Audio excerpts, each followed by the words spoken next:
بسم الله الرحمن الرحيم إن الحمد لله نحمده ونستعينه ونستغفره ونعوذ بالله من شرور أنفسنا ومن سيئات أعمالنا من يهده الله فلا مضل له ومن يضلل فلا هادي له أشهد أن لا إله إلا الله وحده لا شريك له وأشهد أن محمدا عبده ورسوله ما بعد.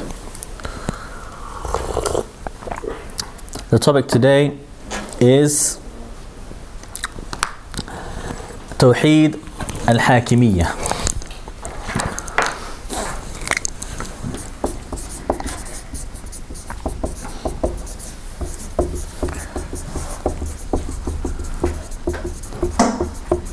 Okay.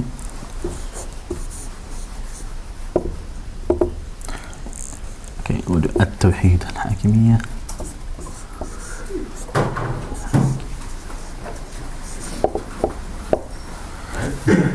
So Tawhid Hakeemiyah, that's the topic of today. So we already spoke about the categorization of Tawheed before, and just to recap quickly what we said that the Tawheed in the past has been classified as two types, Tawheed al-Rububiyyah and Tawheed al-Uluhiyyah. And from Tawheed Rububiyyah, which is the Tawheed of Allah's attributes and names and functions as the Lord, they said part of that is Tawheed Asma' wa Sifat, the names and attributes of Allah. And when people started to become confused about that, they separated it and they said, look, you forgot about Tawheed Asma' wa Sifat, so they made it a third category when they used to start teaching the Tawheed. And that is a permissible matter in Islam. It's a matter of classification and categorizing the matters to explain it and make it easy for the people to understand. And that was known to be the three categories of Tawheed for a long time, until some people, they started to say, again, people have become confused and they started to think that man can legislate instead of Allah. So they started to emphasize on an aspect of Tawheed, part of Tawheed Uluhiyyah in relation to our actions, our obedience to following Allah, the aspect of Tawheed Hakeemiyah, the topic of the legislation belonging to none but Allah, the sovereignty, supremacy belonging to nobody but Allah. And so they started to emphasize it and teach it as a fourth category of Tawheed in order to teach and to remind the people of what they've forgotten. So that's the topic of today, Tawheed Hakeemiyah. So just to give you a little bit of understanding about what some of the people they said about making it a fourth category of Tawheed. And some people will exaggerate on the matter, from those government scholars that try to defend the rulers of today. They emphasize on the matter and make it the deciding factor of whether you are from Ahlul Sunnah wal Jama'ah or not. And this is from their own ghulu in the deen, their own exaggeration, and even you could say innovation in the deen, when they emphasize on the matter too much beyond, contriving beyond what they were supposed to do or supposed to be accountable for. So what is agreed upon is that Tawheed Hakeemiyah, the exclusive right of Allah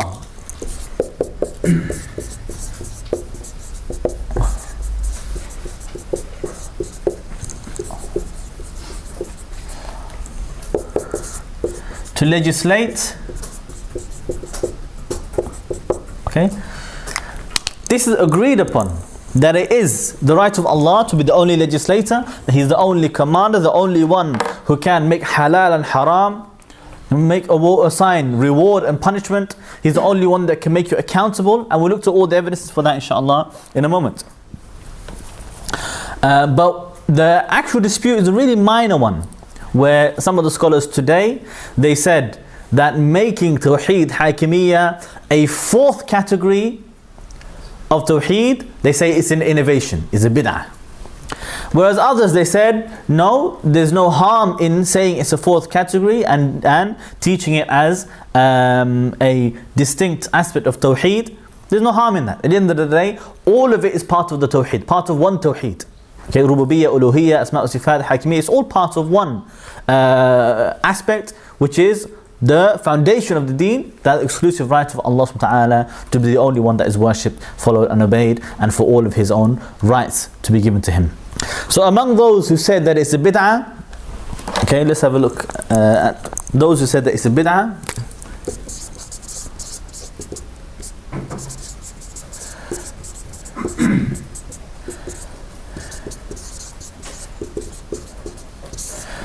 And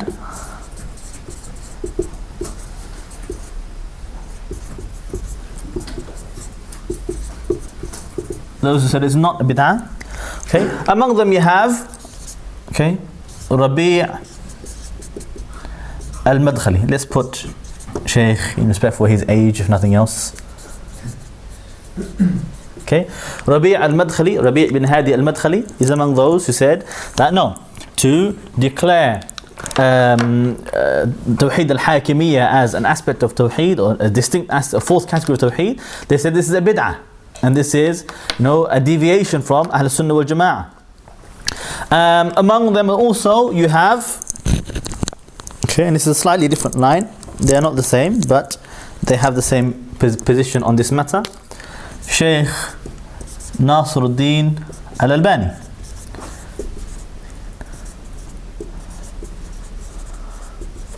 Okay, and I will tell you exactly what he said so there's no confusion. Okay, because he didn't say that Allah is not the only legislator. Rather, what he said was that judging by what Allah has sent down is part of Tawheed Uluhiyyah. Okay, since it is from the types of worship due to Allah, the one who is free from all imperfections. Okay, I will repeat the quote inshallah, but I'll finish it first. And all of the types of worship fall under Tawheed al-Uluhiyyah. So making Hakeemiyah a separate category is an innovated matter which has not been the saying of any of the classical scholars as far as we know. Okay? So I'll repeat that again. He said, judging by what Allah has sent down comes under Tawheed al-Uluhiyyah, since it is from the types of worship due to Allah.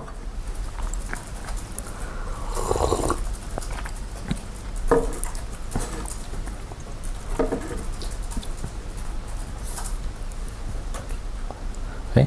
And all of the types of worship fall under Tawheed al-Uluhiyyah.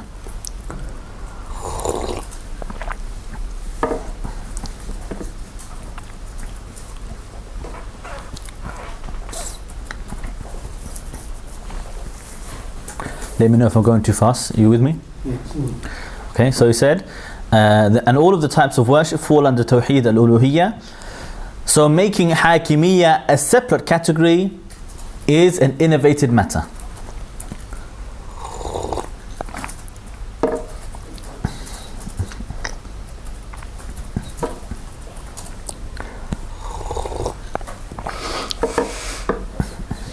Okay, and he said, which has not been the saying of any of the classical scholars as far as we know.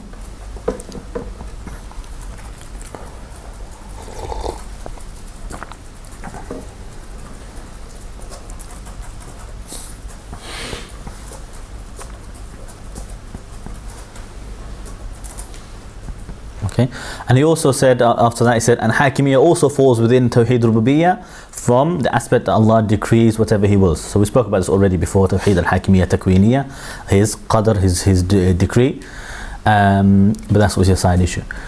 Okay, another person who says that Tawheed Hakeemiyah as a fourth category is a bid'ah is Shaykh Salih ibn Uthaymeen.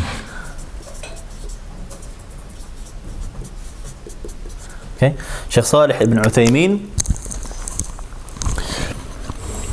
Okay, he said, we conclude that those who call Tawheed al-Hakeemiyah a fourth category of Tawheed, okay, have made a mistake and left the methodology of the Salaf on this aspect.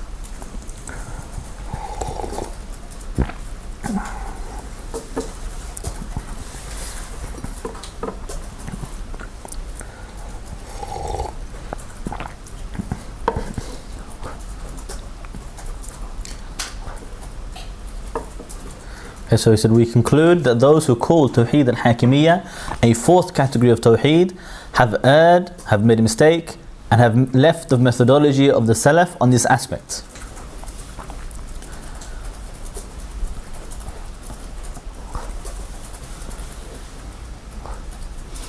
Okay, you with me? Yeah, okay. We conclude that those who call Tawhid al-Hakeemiyah a fourth category of Tawheed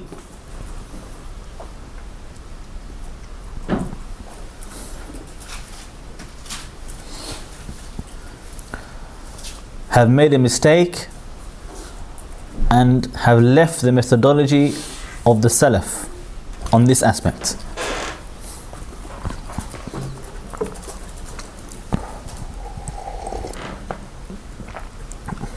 Okay, that's not the end of the quote, by the way.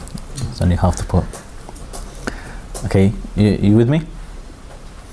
So he said, we say that it is similar to the rules of tajweed. Okay, this is the argument of Uthaymeen. So we say that it is similar to the rules of tajweed. They are fixed and agreed upon.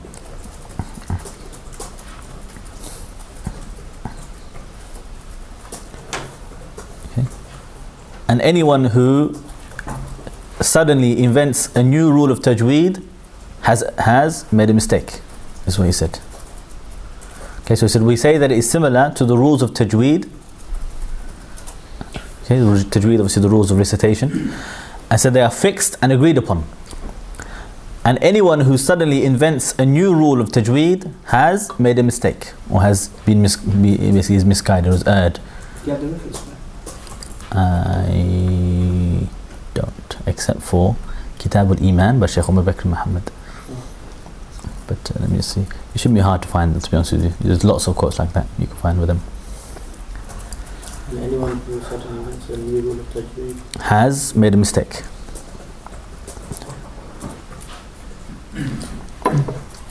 Or is mistaken. Before I go on, we should point out something about this argument.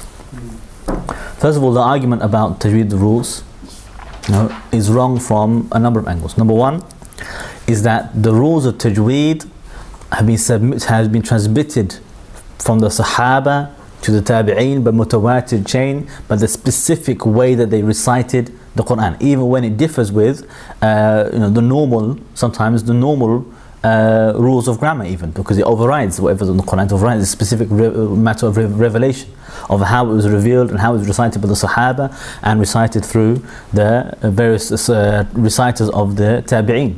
That doesn't change. That is how it was recited.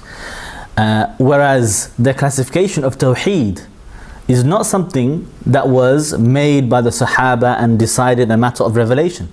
It was a classification made even after the 3rd century Hijri by the ulama, when they were teaching the people and correcting the misguidance of the Mu'tazila and others. That's when they started to talk about Tawheed Rububiyyah, Tawheed Uluhiyyah, Tawheed Asma' wa Sifat. That didn't happen in the time of the Sahaba at all. You don't find any hadith of Sahaba saying the Tawheed is 3 types of Tawheed, Rububiyyah, Uluhiyyah, Asma' wa Sifat. It doesn't exist. That's not how it was transmitted. That was a matter that was later formulated, just like the terms Fard, Mandub, Mustahab, Mubah, makruh, haram, makruh tahrimi, wajib. These words were used as classification by the ulama of the Salaf, from the Tabi'een, not established by the Sahaba specifically defining them the way that we necessarily use them today. These are terms of usul al-fiqh. So this classification of ilm al-tawheed, it came afterwards, after the early generations of the Sahaba and Tabi'een. Okay, so we're talking about contemporary scholars that talk about this issue of the fourth category of Tawheed. This is a matter which is new anyway. This concept of using the 4th category of Tawheed is something which has been mentioned new, and it wasn't something which was spoken about as a 4th category before. Among those who said that it's not an innovation and that it's not prohibited to classify Hakeemiyah as a category of Tawheed, they include a number of well-known scholars as well, such as Sheikh Abdullah Ghunayman. Okay, you could say as well here Sheikh Umar Mahmoud or Abu Qatada, as is more well known.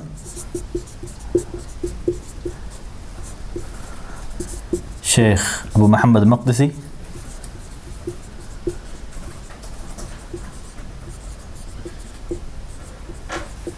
Sheikh Omar Bakr Muhammad,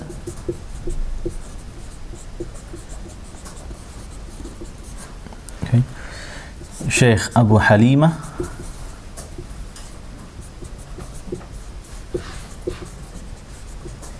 okay, and many others as well. Typically those ulama from those who support the jihad fi sabilillah and reject the kufr regimes, they're usually the ones. And among obviously the first to really sort of highlight this issue was obviously Sheikh Sayyid Qutb.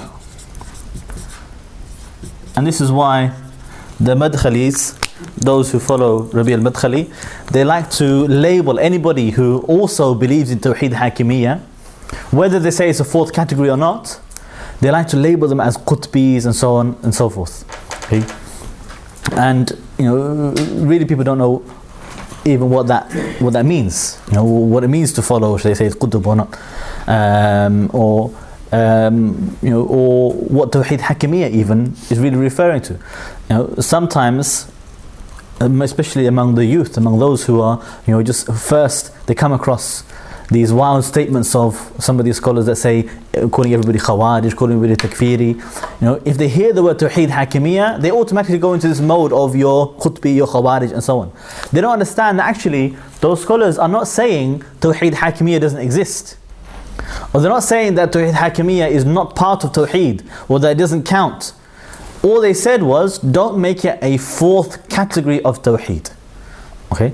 And we don't need to make it fourth category. We can say it's part of Tawheed uluhiyyah. This is fine. There's no problem. The impact is the same.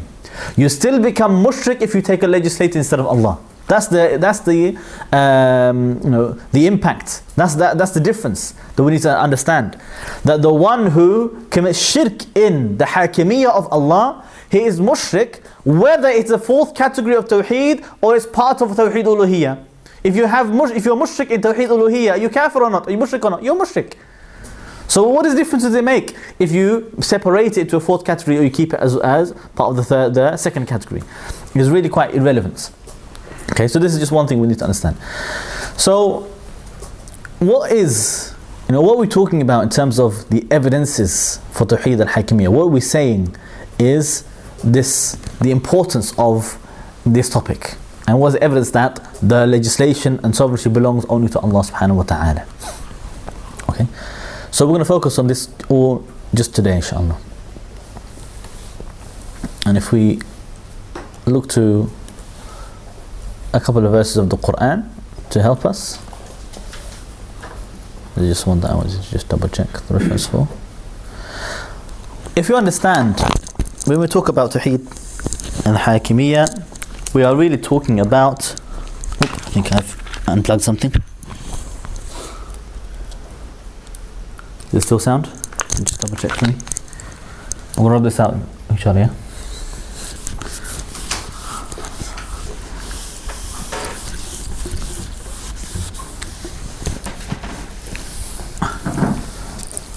Okay. What we are saying is that the Creator is not like creation. Okay? And that the Creator legislates, not creation. That is what we are essentially saying. We cannot swap the roles. The relationship between the people and Allah subhanahu wa ta'ala is one of the Creator and the creation. Okay? The worshipper and the worshipped. Okay? He is worshipped. Okay, so Allah subhanahu wa ta'ala, He is al-ma'bud. We are al-ibad. We worship, and He is the one that is worshipped. Allah is al-khaliq, the creator. We are al-makhluq. We are the creation. That we obey. He is the obeyed. He's the one that's obeyed. Al-Muta'. Okay, that's why Ibn Qayyim said that anything that is obeyed instead of Allah, anything worshipped, followed or obeyed instead of Allah is Taghut. Is a God that's been worshipped instead of Allah. Okay, we don't separate between the two. Obedience is part of worship. Following is part of worship. That is the relationship. He is the legislator. Okay, He is the legislator.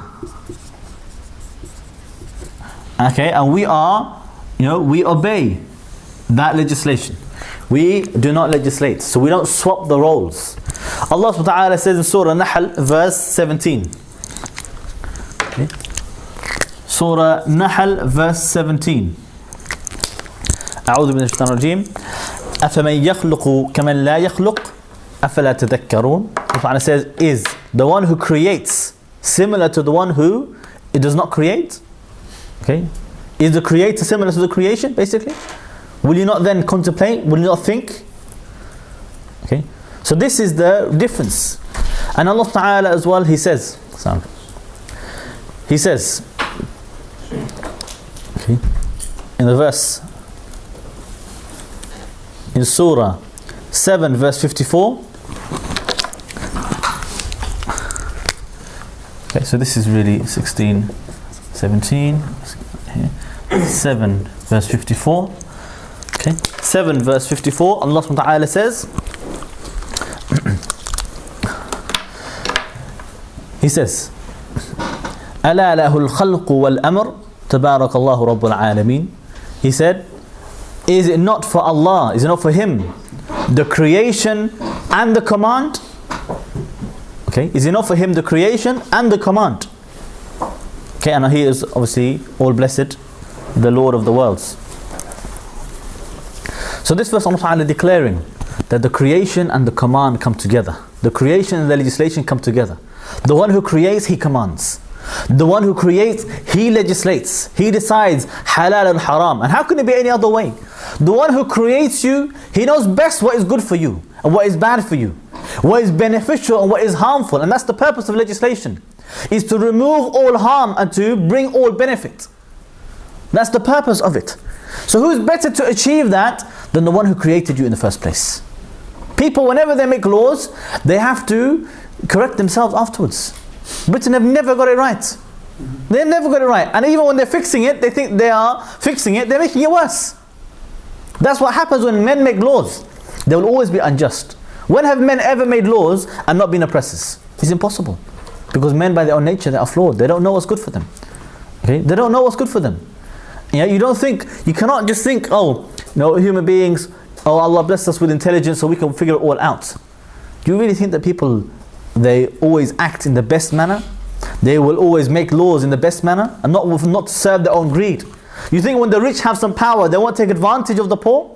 You think when the strong have power, they won't take advantage of the weak?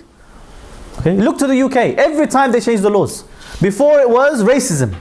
The whites were strong, so they oppressed all the blacks. It was all democratic, it was all legal, it was fine. There were no problems with it. Then they had to change it and say, okay, maybe we shouldn't have done that. So now they changed it. When the men had all the power and the women had no rights, they used to abuse the women. It was all legal, all democratic, no problem. Then they started to fix it, and they still haven't fixed it. They still can't get things right. So you see, whenever men, they make the laws, they will have to, accept that they're going to be wrong. They're going to make mistakes. Okay? Men, they cannot even, human beings, they cannot just even look after themselves in the best way. Okay? How many times you see people, they pick up a cigarette box, they read the front, it says, smoking kills. Okay, I'll have one of those. What's wrong with him? What's wrong with those people? They don't know what is harmful for them in their face, they still want to take it. Whatever's beneficial for them, they want to throw it away. They want to say that hijab is something backwards, is something evil. Okay, and they want to even ban it. They want to ban the niqab, ban the burqa. Because they see in France, they see the niqab, the hijab and the jilbab, they see that's something bad, evil, harmful for society. But pornography, mashallah, they think is modern, is modernity, is civilization. Pornography, miniskirts, prostitution, it's all good. They legalize prostitution in a lot of these countries. In fact, prostitution is not illegal in this country either. There's only brothels that are supposed to be illegal, but they turn a blind eye to it. So everything harmful, when men have the power, because why? Because it's their own temptation, their own desires. The shaitan will make you look for them so beautiful, beautify it for them, and man will fall for it. That's why it's so dangerous to put the law in the hands of men. That's why when men make laws, they always take advantage, they always abuse. So you see, this is why the command must belong to the Creator. أَلَا لَهُ الْخَلْقُ وَالْأَمْرُ. Is it not for the Creator? Is it not for Him? Both the creation and the command, they go together. You don't take it away from Allah subhanahu wa ta'ala and put it in the hands of men. Also, okay, we know from another principle we can point out, or another point that we can point out, is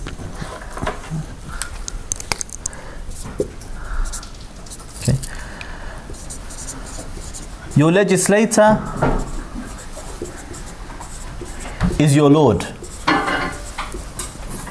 What do I mean with that? I don't mean just, it has more than one meaning. Meaning, who is your legislator? He is your Lord, Allah. This is one way of looking at it. Another way of looking at it is, if you take a man as your legislator, you've taken him as your Lord. Okay? This is the two ways of looking at it. Okay? Islam.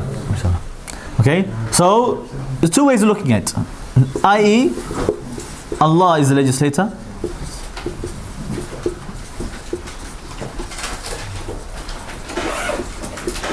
And two, if you take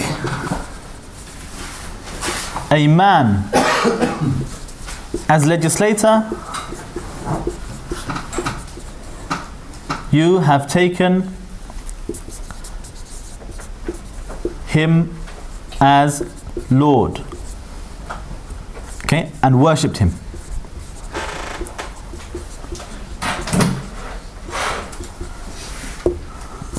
Okay, that's how you have worshipped him. Okay, you become Muslim. Okay, so look, what's the evidence for this? Simply, Surah Tawbah, verse 31. Allah subhanahu wa ta'ala says, okay, اتخذوا أحبارهم ورهبانهم أربابا من دون الله. Okay, they took their own rabbis and priests as lords instead of Allah.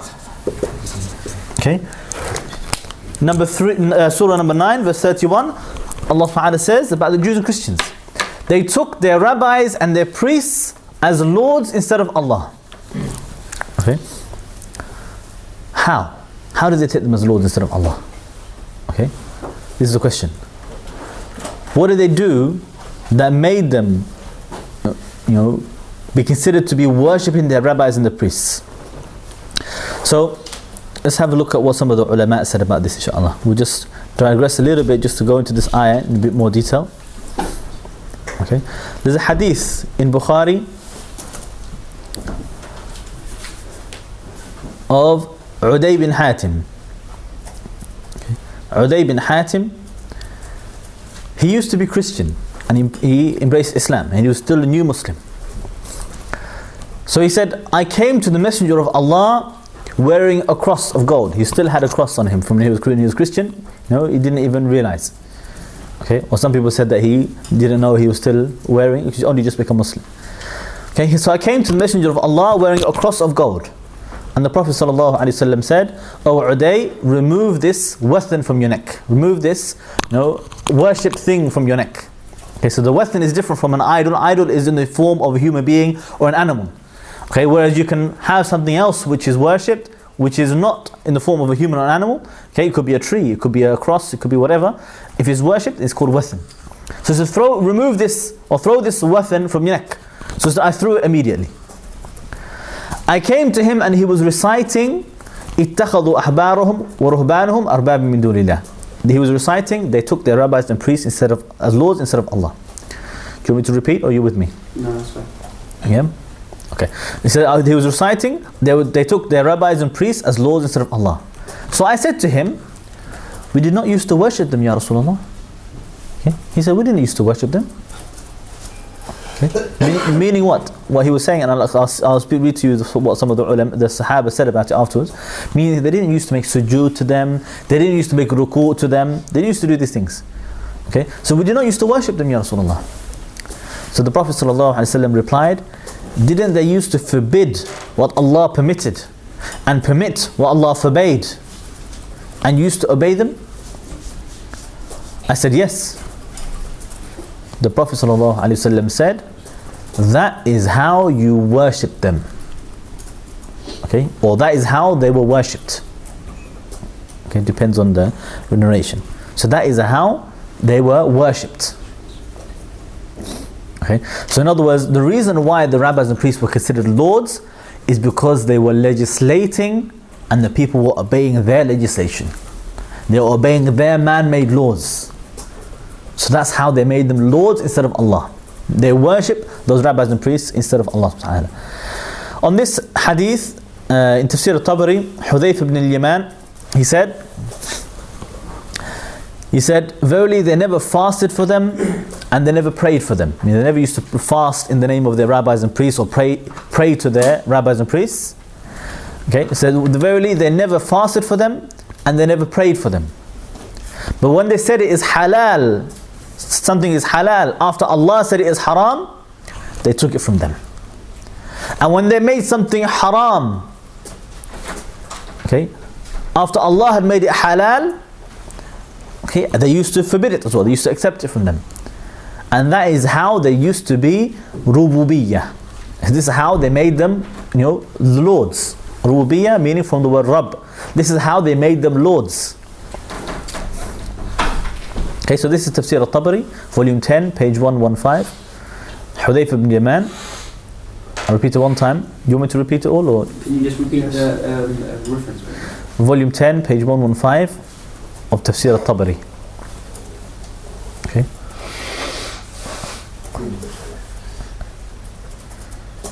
Sorry, volume 10. And it's on the ayah anyway. It's on the ayah. If you will go to Tafsir al-Tabari, look for the verse, Surah Tawbah verse 31, you'll find it there inshallah. Imam Buhturi as well, he said, they used to order them to do something and they used to obey them.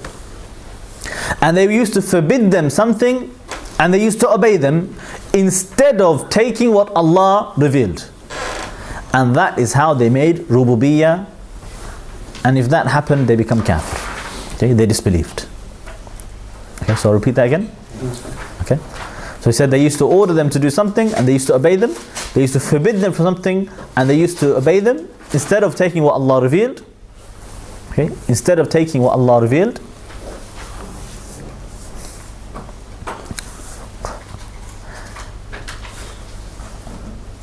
And that is how they made rububiyyah. And if that happened, they disbelieve.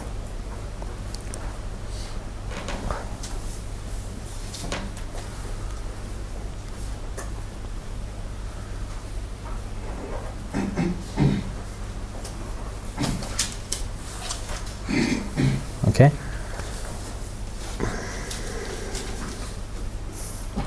Okay. Surah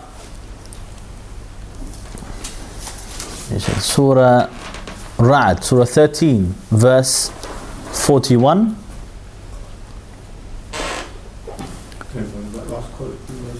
Imam Buhturi. Okay.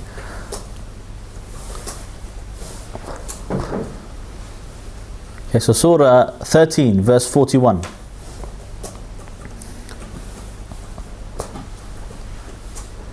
Okay, Allah subhanahu wa ta'ala says, أَوَلَمْ يَرَوْا أَنَّا نَأْتِي الْأَرْضَ نَنْقُصُهَا مِنْ أَطْرَافِهَا وَاللَّهُ يَحْكُمُ لَا مُعَقِّبَ لِحُكْمِهِ وَهُوَ سَرِيعُ الْحِسَابِ. He said, have they never seen how we send the punishment to the earth, depriving everything that is in it? Because Allah judges, Allah legislates, and nobody can prevent or repeal or even لا معقب لحكمه has a lot of words, a lot of meanings to it as well. Okay, let me rub this out, inshallah. I'm going to rub this out, is that okay?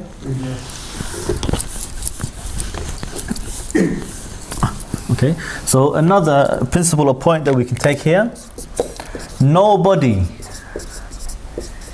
can comment or stop, okay, or we can say even replace. All of this can be taken from the same verse. The law of Allah. Okay, these are all things that we learn from Tawhid Hakeemiyah based upon these verses. So Surah 13, verse 41. Allah Ta'ala says, Wallahu yahkumu la mu'aqqiba li hukmih. He, Allah legislates, Allah rules, Allah governs, and nobody can comment on the hukm of Allah. Nobody can stop the hukm of Allah. Okay?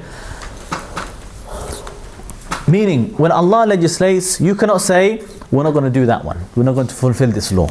We're going to have our own law. You can't do that. Nobody can say, Allah legislated, but He's wrong. Astaghfirullah. You can't say that.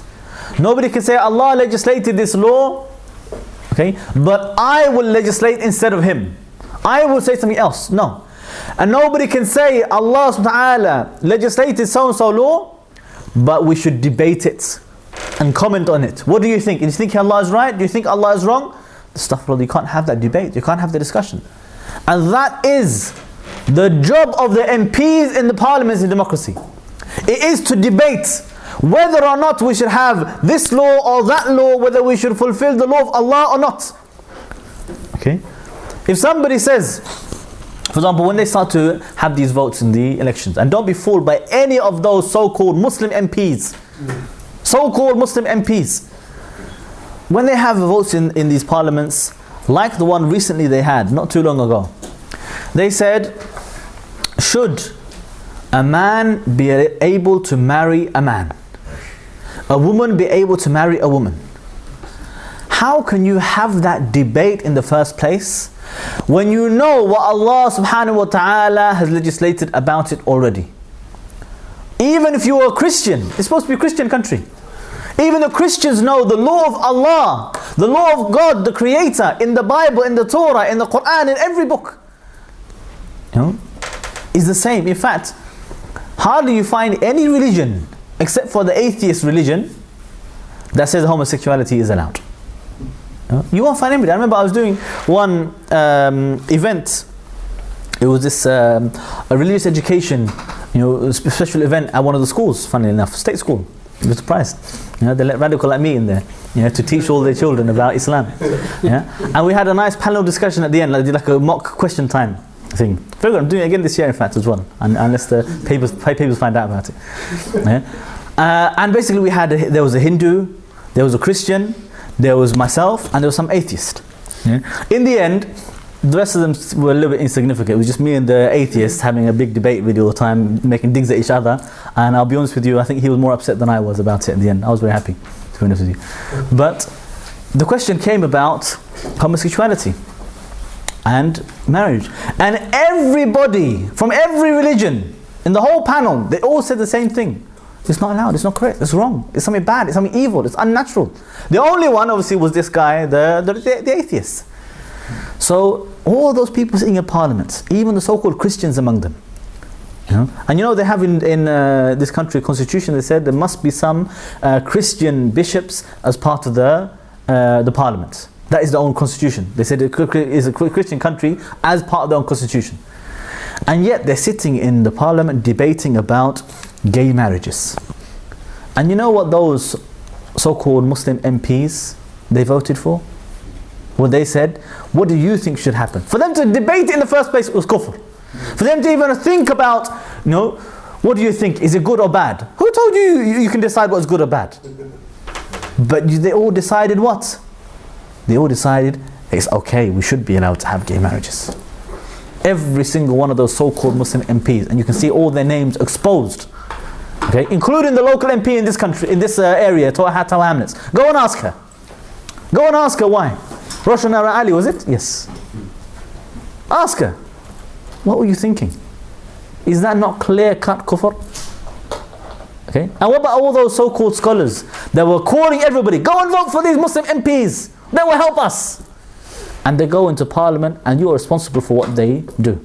You vote for them, you appoint them as your representative to go and do it on my behalf. For me, in my name. You can't say after that, not in my name. It's too late. It's in your name. You voted for them. Okay? So they went there and they committed this open kufr. So Allah subhanahu wa ta'ala said, لا معقب لحكمه. Nobody can comment on the hukm of Allah. That's why I believe even to say Sadaqallahu al-Azim after you recite Quran is wrong, is bid'ah. Allah's not needed for you to comment, even to say Allah is correct. What, you didn't know that Allah was correct? Allah is always correct. You think it's a bid'ah? It's bid'ah, yes. Yes, there's no evidence for it. I've heard this bid'ah, but... Yeah, to say it, the word itself is not bad. But to say it after recitation of the Quran, this is not from the Sunnah at all. There's no evidence say for it. after recitation of the Quran, knowingly that it's not... You shouldn't do it because you should no. It is bid'ah, and we shouldn't do the bid'ah. We shouldn't imitate them or copy the people of bid'ah either. So this is something which is becoming an innovation. We avoid it completely. Okay, it's something that has no evidence whatsoever from the Sunnah. And it's not part of recitation. People make it part of the recitation to say afterwards we should say it. They make it like a Sunnah, and this is wrong. Okay, so we should avoid it. Okay. So and that's something. Even if you were to comment on the law of Allah to say is correct. Yeah, Allah doesn't need you to tell everybody that's correct. Allah needs you to obey and to rule and judge. To declare everything Allah revealed is haqq. Not this one is haqq and this one we're not sure. No, all of it is haqq. Okay? The big mistake some so-called moderate Muslims they make, secular Muslims, which are not, you can't be secular and Muslim at the same time. Secular one has no deen. Okay? That's what secular means. Ilmaniyya, la diniyya. The secular one is the one, I have no deen. Okay, that's what it means. But they will say to you, oh, we should tell the kuffar about the good parts of Islam. What, is there some kind of bad part of Islam? Yeah? What deen are you following? What deen do you believe in the first place? All of this Islam is good. All of Islam is haqq and is khair. And no man-made law can ever be equal or similar to the guidance of Allah and what was revealed to Muhammad sallallahu alaihi wasallam. That is matter of aqeedah.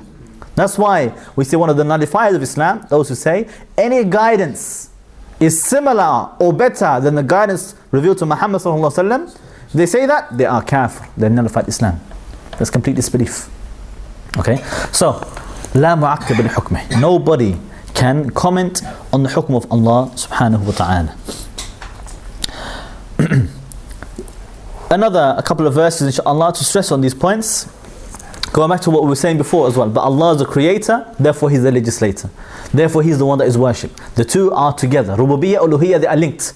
Allah is the Lord, that's why we worship Him. Okay? It's the same thing if you say, okay, Allah is my Lord, but I'll worship the idol. What do you mean? No? Why? No, you need to understand, your Lord is the one you worship. Your Lord is the one you obey. Your Lord is the one you follow. You can't associate partners with Him. When you start to give the rights of Allah, including of legislation, to other than Him, other than the Creator, that's when you're committing shirk in Allah Ta'ala. In Surah Ahqaf, verse 4. Okay, Surah Ahqaf, verse 4, which is Surah number, let's get this number for you inshaAllah. Surah 46, it's laptops. Surah 46, verse 4. Okay, Allah subhanahu wa ta'ala says,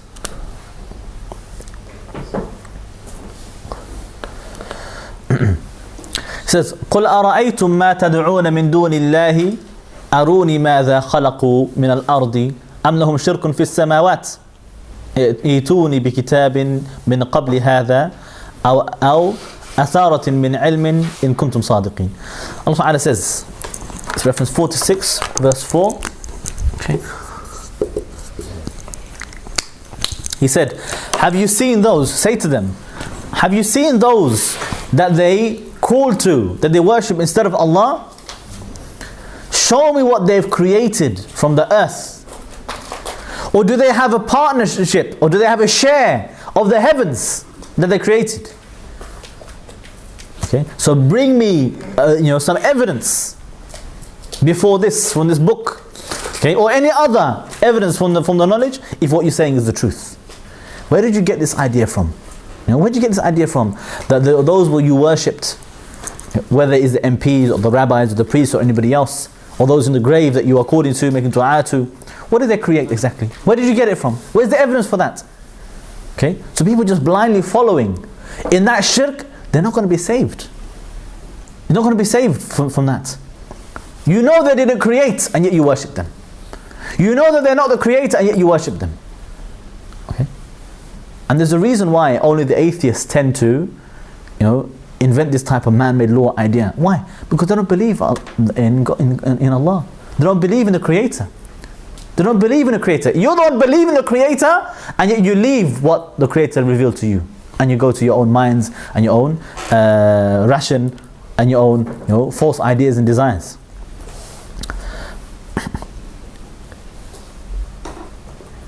Surah Furqan verse 2. Surah 25 verse 2. Okay, Surah 25 verse 2. Allah subhanahu wa ta'ala says,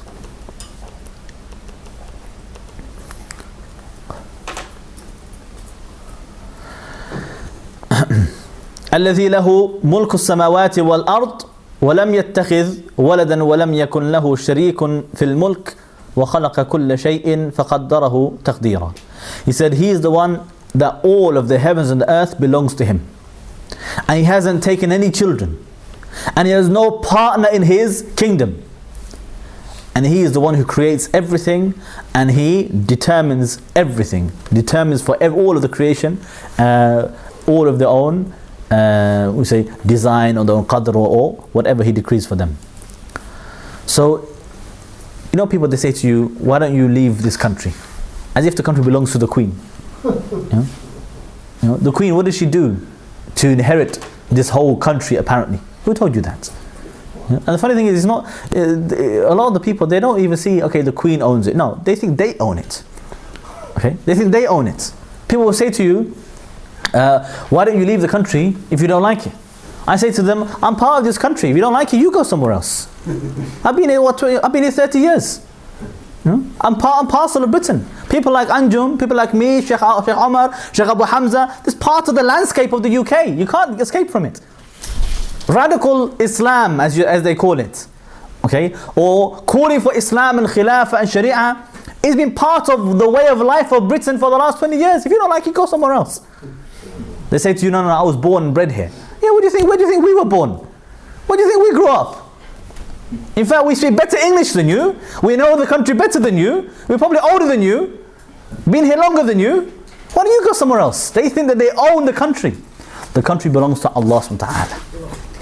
The country belongs to Allah. If you don't like His laws, He is the king of the earth. You don't like the laws of the king, you go somewhere else. But there isn't anywhere else. Even if you go to Mars, Mars belongs to Allah as well. What are you going to do? Where are you going to go? So, this is the thing. Who is the king? Who is the king of all kings? This idea of Malik Muluk, is a term belongs to Allah subhanahu wa ta'ala. That's what they used to say, that the Persian emperor used to call himself the king of kings. So this is shirk. You can't call yourself this name. You take away this name, because that belongs to Allah subhanahu wa ta'ala. So if Allah is the king of all kings in the earth, how is it that you want to legislate and leave the law of the king? The king of all kings. Allah is the only legislator, and He's the only king. He's the only one who rules. Okay. The other thing we look to, Surah Qasas verse 70, which is Surah number Qasas is Surah number 28. 28.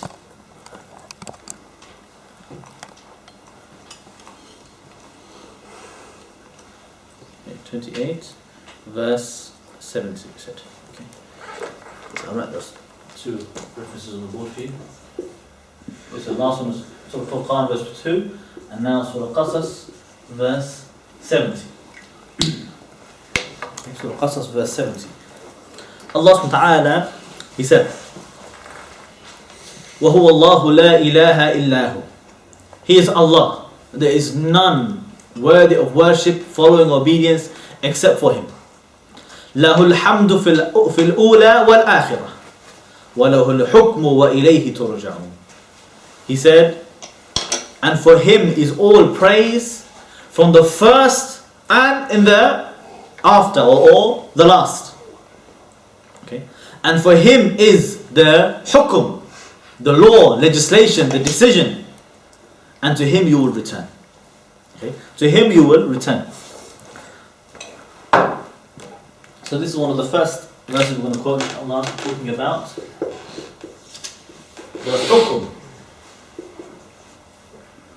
Okay, law, decision.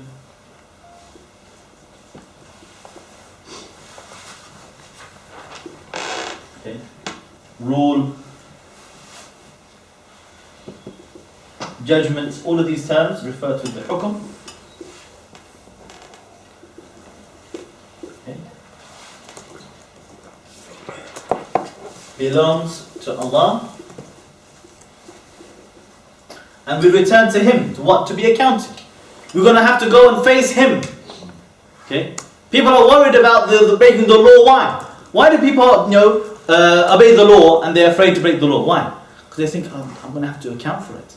Someone's going to arrest me. I'm going to have to face a court and explain myself, defend myself. No? Even though we believe in these laws, a bunch of man-made laws, and we don't obey them, no? If you ever start to speak to a solicitor, who's having to defend people in the courts, they will look at everything in a different way. Whereas we look to the da'wah as, how can I spread the message of Islam? How can I spread the ahkam? How can I tell people about what Allah revealed? That's my objective. That's the way I'm thinking. What is the best way for me to express to you what Allah revealed? To tell you the haqq. A solicitor looks at it as, how am I going to explain that in court? How am I going to defend that? How am I going to present that to a jury, bunch of sun-reading, illiterate nobodies? How are they going to understand what you're saying and understand that you're not a terrorist? So they want to say, look, why do you say that? Don't say it like that. Don't say that. Say it like this. It's better. Okay?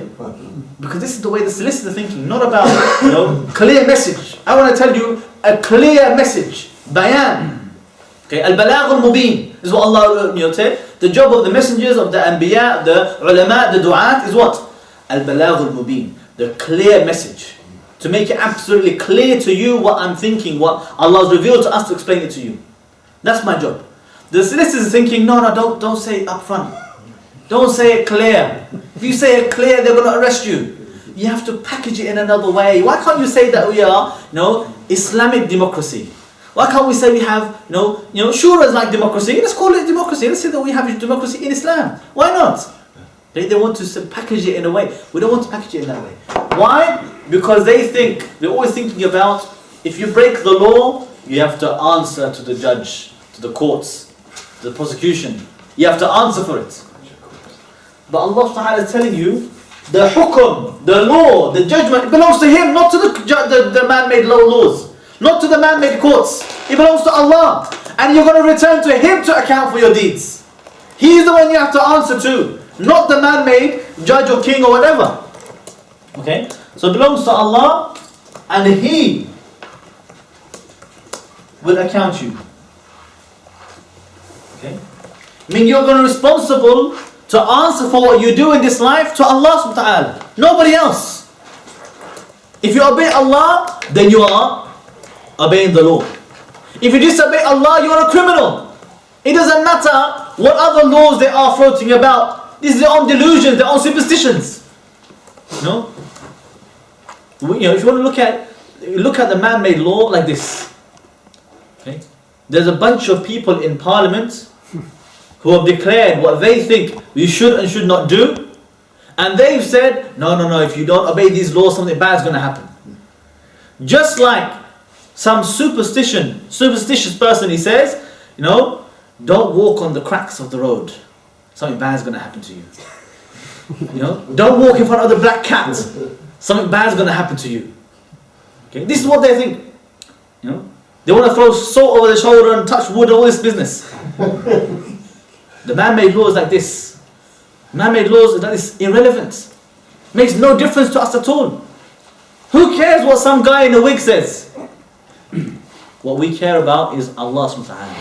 Allah told us, obey Allah, you bring all benefits. If you disobey Allah, you'll be harmed. Something bad will happen to you. Whether harm is dunya or the akhirah, it will happen.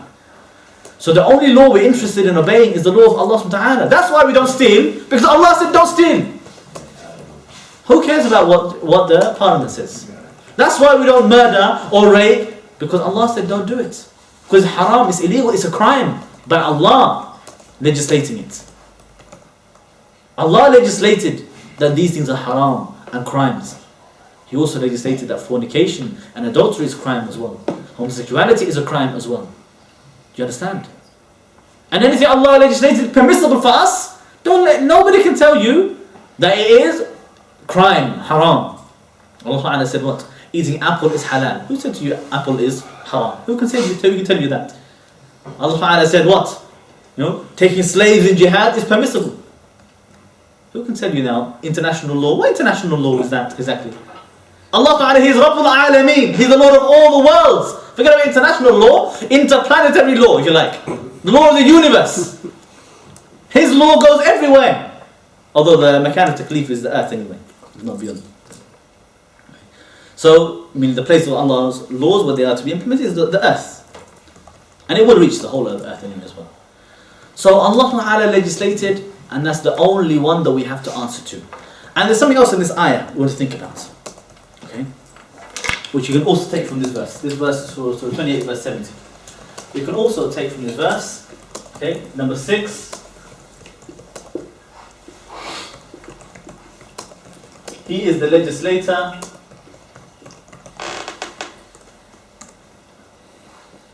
in all times, past, present, and the future. Okay? Why do I say this? Allah says what? لَهُ الْحَمْدُ فِي الْأُولَى وَالْآخِرَةِ وَلَهُ الْحُكْمُ وَإِلَيْهِ تُرْجَعُونَ. That for all praise, okay, and the waw al-ataf, the waw here of the hukum, the legislation, is they are together. So the praise and the law, the decision is for Allah in the beginning and in the end, in all times. What those secular modernists, they want to tell you is that no, Allah used to be the legislator. But now, as if they want to say, astaghfirullah, as if they want to say Allah has become tired, He doesn't want to do it anymore. It's impossible. They will say as if no, Allah's retired, He doesn't need to be legislated anymore. Now we can legislate instead of Allah. Especially with those who want to say to you, we need to change Islam. We need to reform Islam. Islam was good for 1400 years ago, but today things have changed. We don't have the camel anymore. Now we drive the cars and the planes. As if because of that, zina no longer becomes haram. What's the matter with you? What does that make a difference? What the difference does that make? Prostitution is still haram, it's still a crime. Stealing is still a crime. What's the difference? Whether you steal a car or you steal a camel, you're still stealing. And some people, they make up their stupid arguments. Oh, now we don't use bow and arrow, now we have gun. Yeah, so what? Yeah, so what? If you kill somebody, you're still a murderer. So, the hukum, it belongs to Allah. It belonged to Allah in the time of Adam, when Shaitan, Iblis, when he disobeyed him. It belonged to Allah in the time of Nuh, when he punished all the mushrikeen for disobeying Allah. It belonged to Allah in the time of Lut alayhi salam, when the disbelievers, they invented their own homosexuality. It belonged to Allah in the time of Musa, when Fir'aun was drowned for his crimes.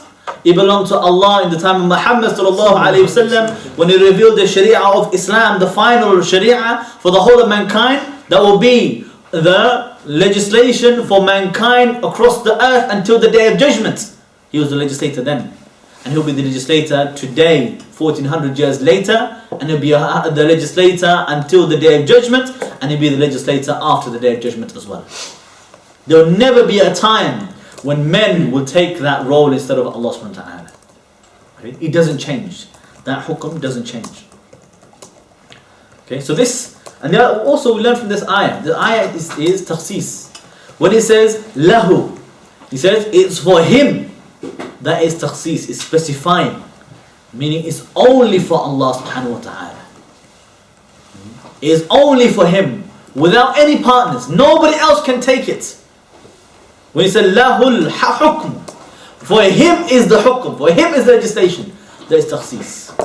Okay? So nobody else can say halal, haram, reward or punishment. Okay?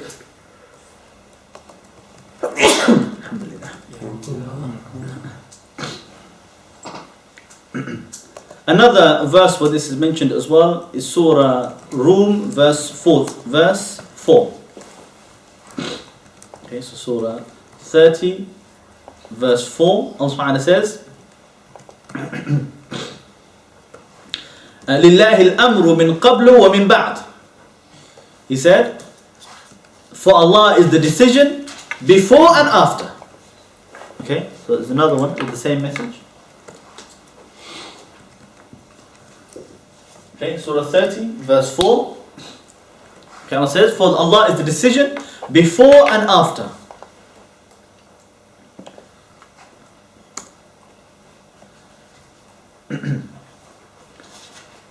Also, we can look to Surah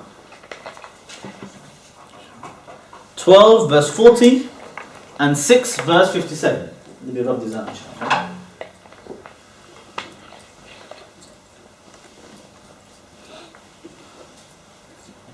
We're just stressing on the point.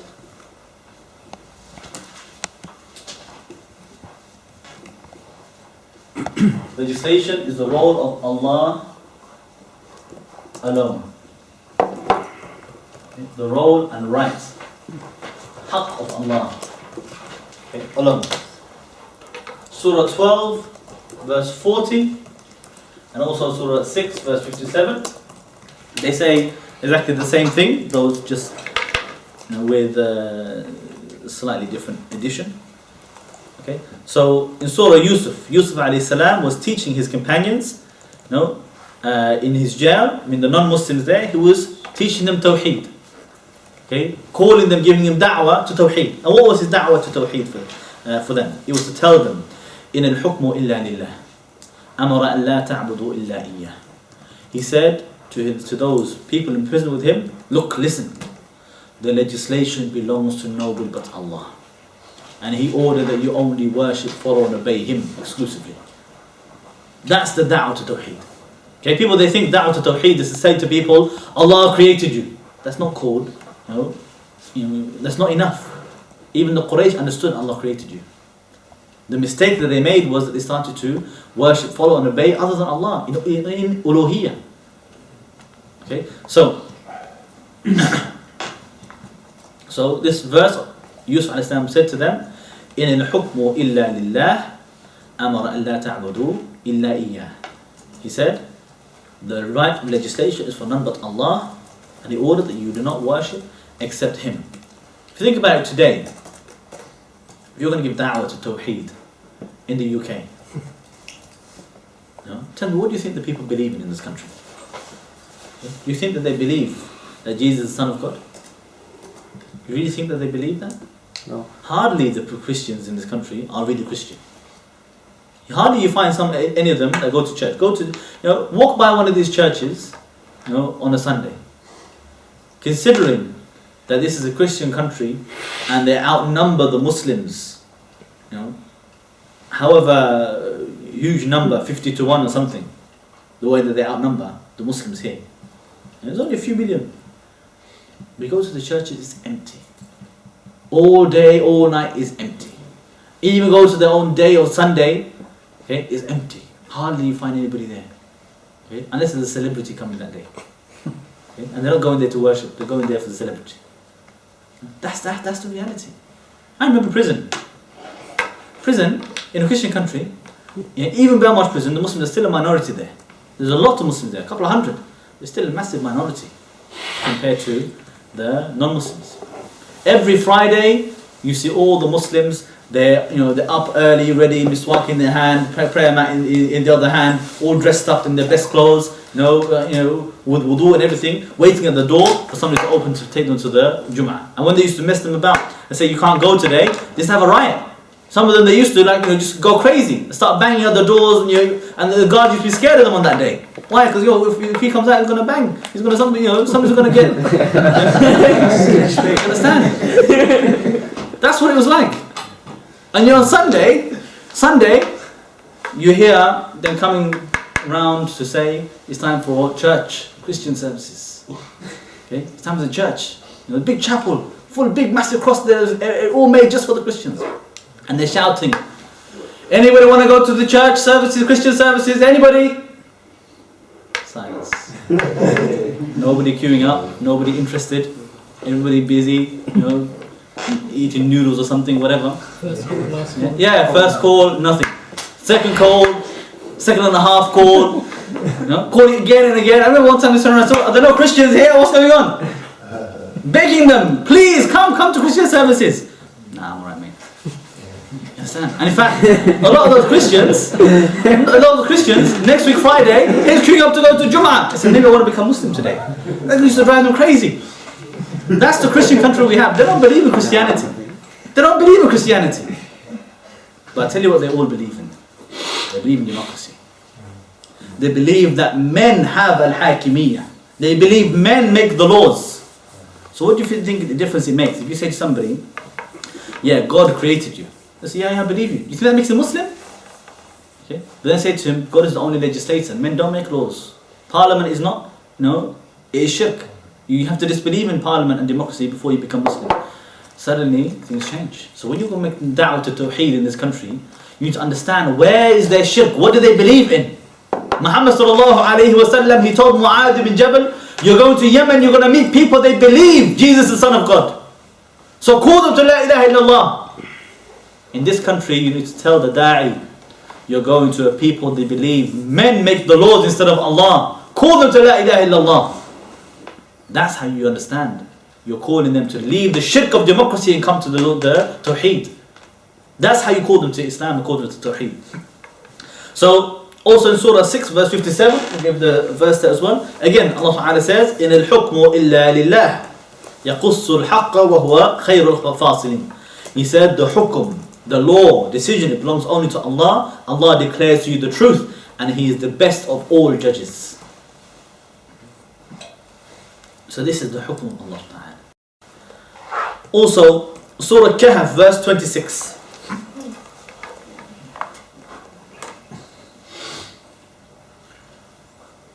I'll give you one other point we can make here. Allah does not permit anyone to share his right of legislation. If it wasn't obvious already, yeah, we make it clear. This is part of Tawhid Hakeemiyah. We understand. Allah does not allow anybody to share his right of legislation at all. Surah Kahf, verse 26. Surah 18, verse 26. Okay. This verse, Allah subhanahu wa ta'ala, He says, وَلَا يُشْرِكُ فِي حُكْمِهِ أَحَدًا. Okay. وَلَا يُشْرِكُ فِي حُكْمِهِ أَحَدًا. He said, He does not, okay, Allah does not share His hukum, His legislation with anybody. Okay.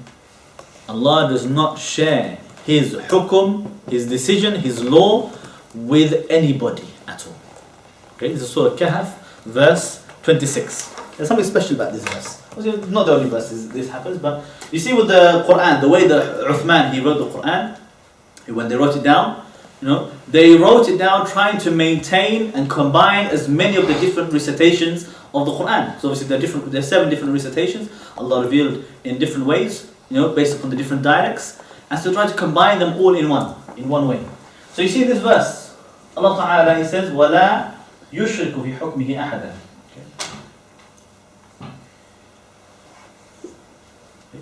Be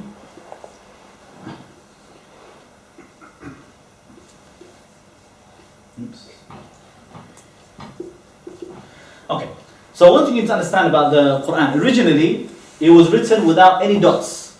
Okay, there were no dots or harakat at all. Okay, and so they put the harakat later, and they wrote it in this way to include as many of the different recitations in one writing. The way it works, subhanAllah, is incredible. This verse, it can read like this, if you put the dots. يشرك ولا يشرك في حكمه أحدا. Okay? But in another qira'ah, the qira'ah of Ibn Amir, okay, we just change the dots and put it up here. Now it reads ولا تشرك في حكمه أحدا. Both of the meanings are correct. Both of them are valid recitation of the Quran. Both of them are as it was revealed to Rasulullah sallallahu alaihi wasallam, but two different recitations. And both of them, and whenever all the different recitations, they all have correct meaning. Okay, always. So the verse in the recitation of Ibn Amir, it reads ولا تشرك في حكمه أحدا, which means don't associate partners with Allah in His hukum, anybody. The first one, Allah is declaring He doesn't share any His hukum with anybody. In this recitation is forbidding you, prohibition, saying don't dare associate partners with the hukum of Allah, anybody. I mean, don't make anybody else the hakim, the legislator, with instead of Allah subhanahu wa ta'ala, or more, make him a partner. Okay. Okay, so both of those recitations from Surah 18 verse 26. Surah Ash-Shura verse 10.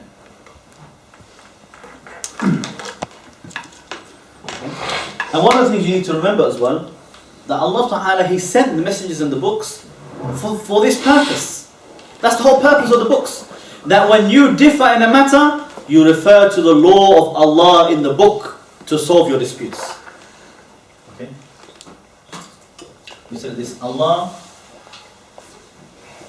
law is the only arbiter.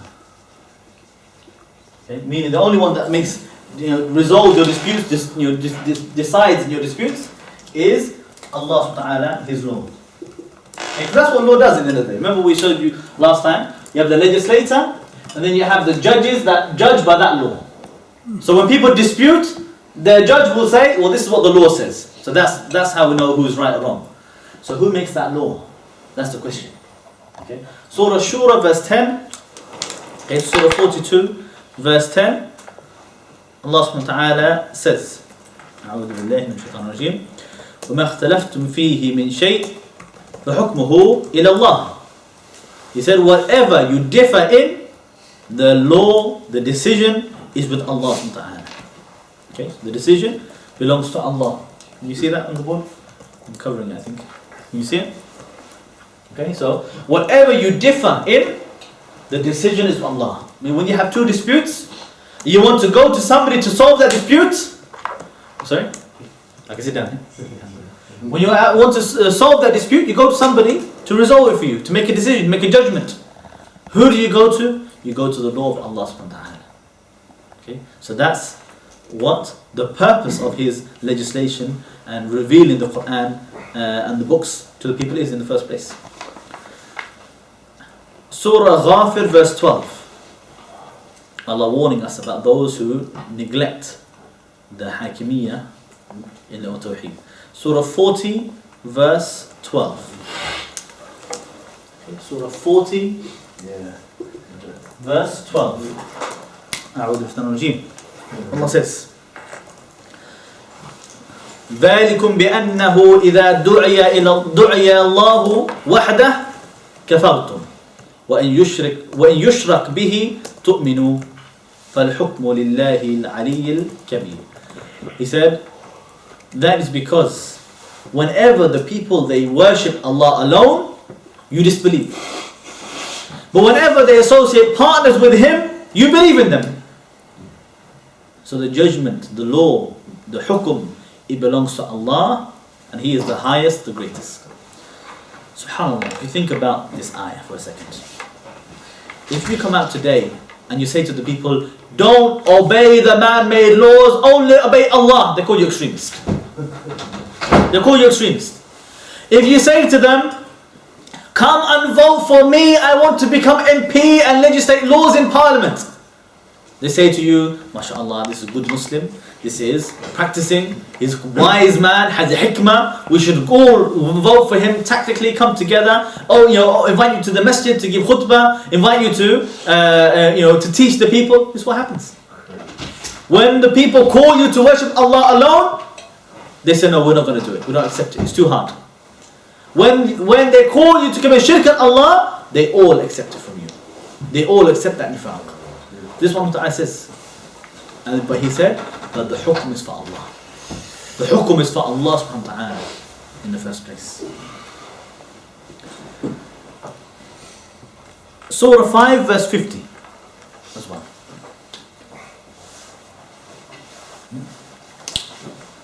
Stick the color scheme. Okay, Surah 5 verse 50.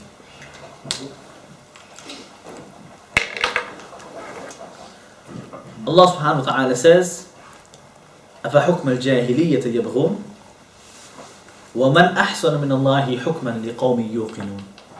He said, do they seek the law of Jahiliyyah, the law of the days of shirk before? Is that what they want? And who is better than Allah in His own legislation for people who have yaqeen, people who have iman, people who believe in Allah? In other words, Allah is saying, unless you are kafir, unless you don't believe in Allah with certainty, you're doubting Allah, you would never go to the laws of Jahiliyyah, the laws of man-made law. You never go to them. Because the one who believes in certainty, Allah subhanahu wa ta'ala created me and He legislated for us in the Quran, He will never leave that law for any man-made laws. Because part of His iman. Part of His iman. Why would you think otherwise? Even look to Umar ibn Khattab radiallahu anhu. He saw the verse of the Quran talking about the Tawrat before and said that it has guidance and it has nur inside. So he picked up some of the pages of the Tawrat, to read from it.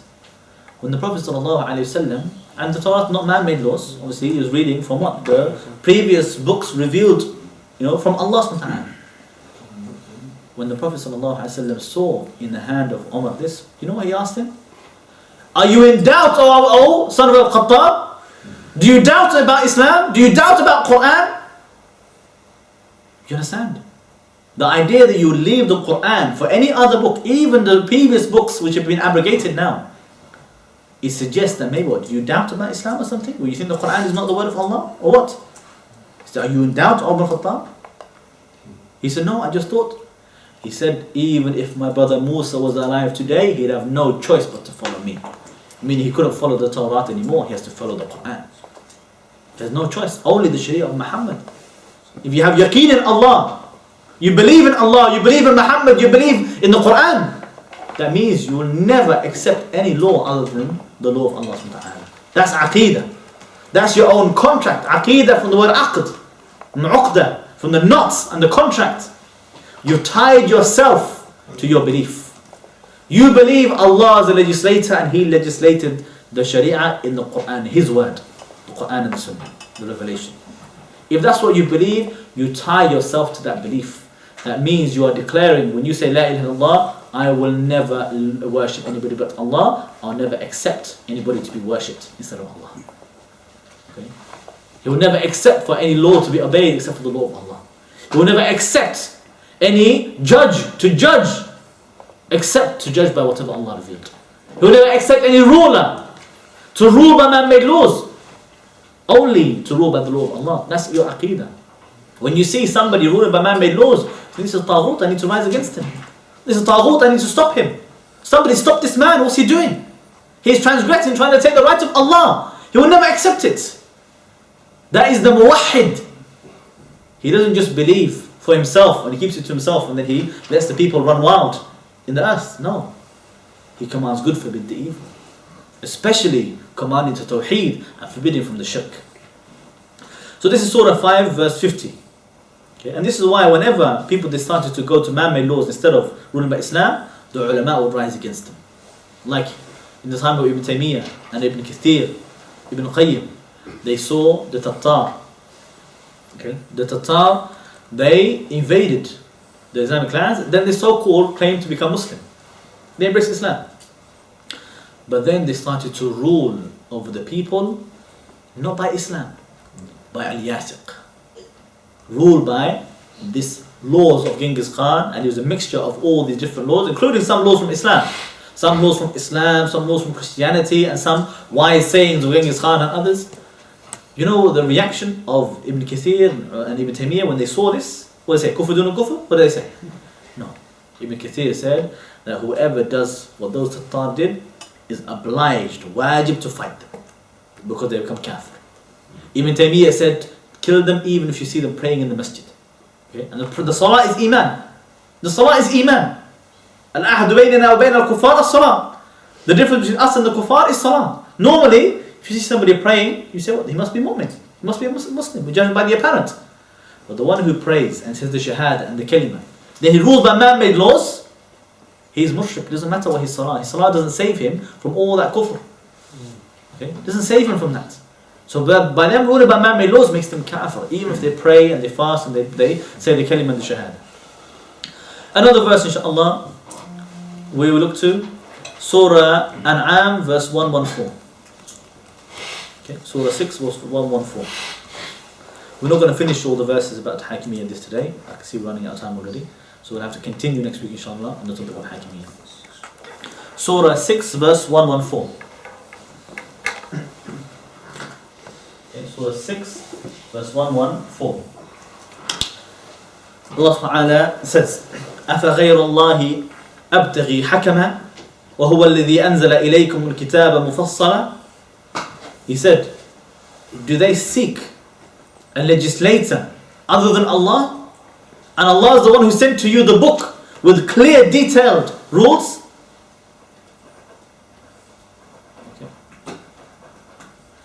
And so, وَالَّذِينَ آتَيْنَاهُمُ الْكِتَابَ يَعْلَمُونَ أَنَّهُ مُنَزَّلٌ مِّن رَبِّكَ بِالْحَقِّ. And those who, the people of the book, those who the book came to them, they know that this was revealed from their Lord in truth. فَلَا تَكُونَنَّ مِنَ الْمُمْتَرِينَ. So don't become one of those who doubt. Okay? Don't become one of those who have doubt and disbelief in Allah. So he's declaring here, who dares? After Allah sent you the book with clear laws in every single matter, legislating for all matters. And I mean every single matter. Don't let anybody tell you, oh, Allah the Quran doesn't tell you about so and so. Just your own ignorance. If you don't know, ask somebody who knows. Stop playing games. They say to you, oh, did Allah reveal about the traffic laws? Yes, Allah revealed about everything. Did Allah reveal to you about modern technology? Yes, Allah revealed about everything. Don't play games. Just because you're jahil, you never studied Islam, you want to say to me, oh, Islam doesn't tell you. How do you know what Islam tells you or doesn't Islam? You never studied anything. You don't know, you never read the Quran.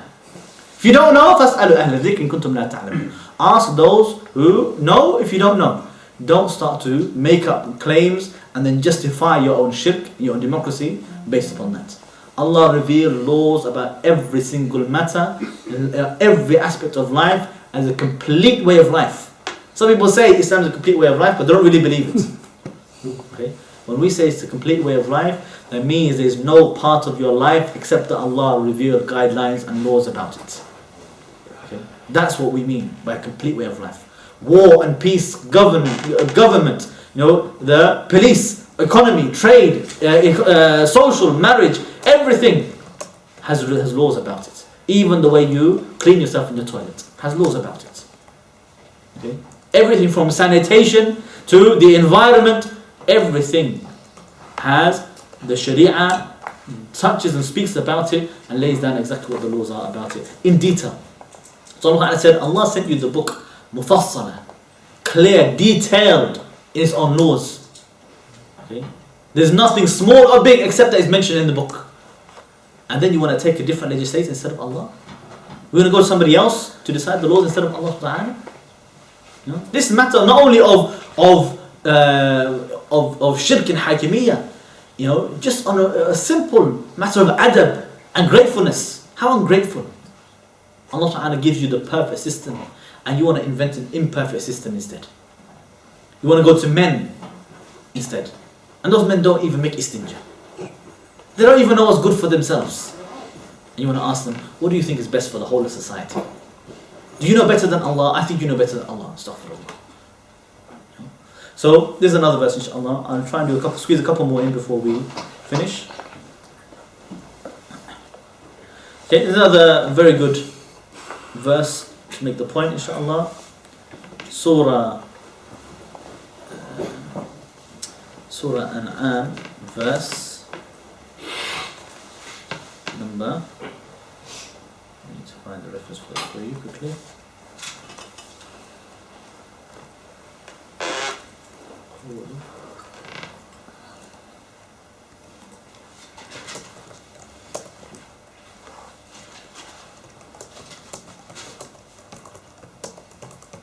Surah 16 verse 116, not Surah An'am. Surah 16 verse 116. Okay, Surah 16 verse 116. Okay, and this is addressing, you can imagine, it's addressing all of us, but let's say for specifically addressing those MPs. Let them read this verse and understand Allah's talking to you. Okay, Allah subhanahu wa ta'ala says, وَلَا تَقُولُوا لِمَا تَصِفُ أَلْسِنَتُكُمُ الْكَذِبِ هذا حلال وهذا حرام لتفتروا على الله الكذب إن الذين يفترون على الله الكذب لا يفلحون.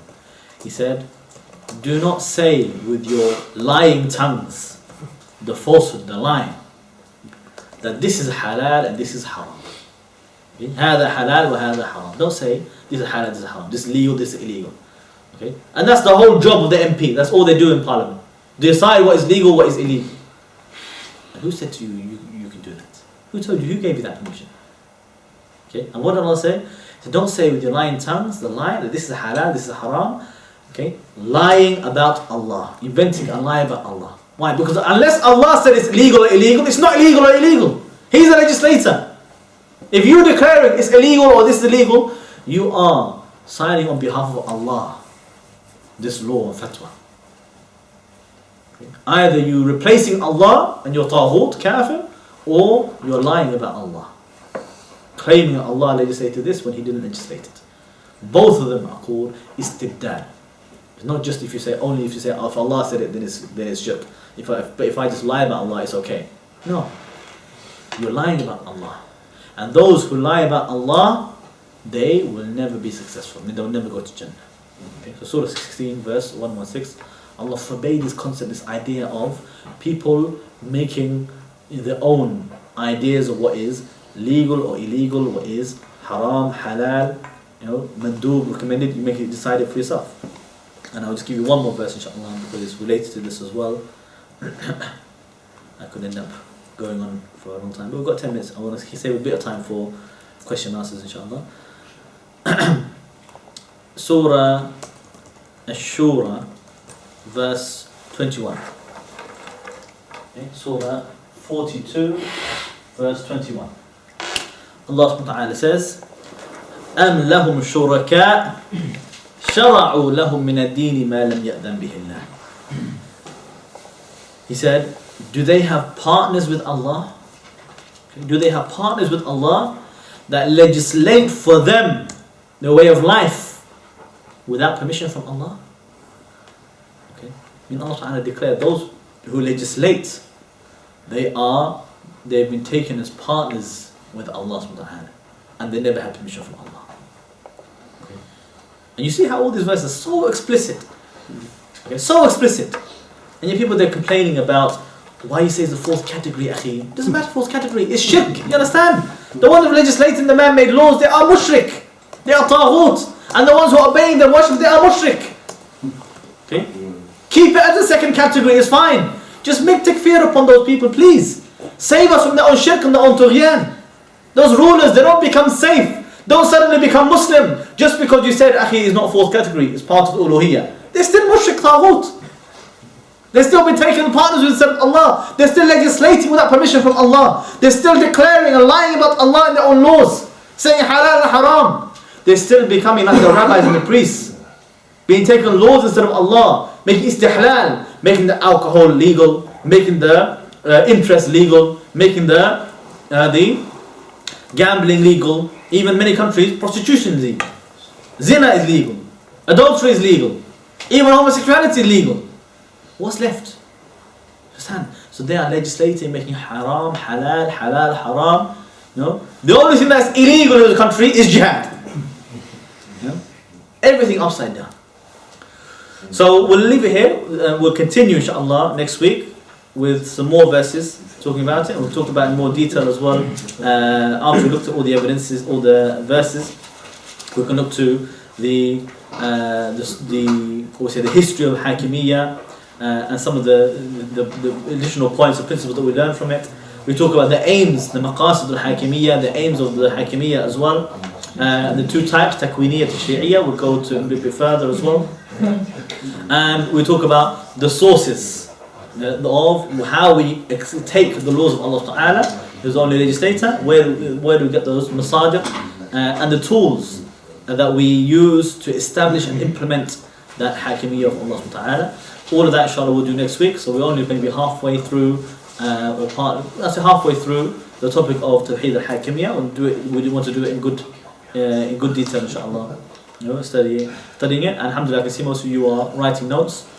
We want to keep that going. I want to keep it in detail. We just take it down, and we don't want the ilm to be lost. And inshallah one day you need to go away, and next time you need to be the one on this side of the table teaching and spreading the ilm.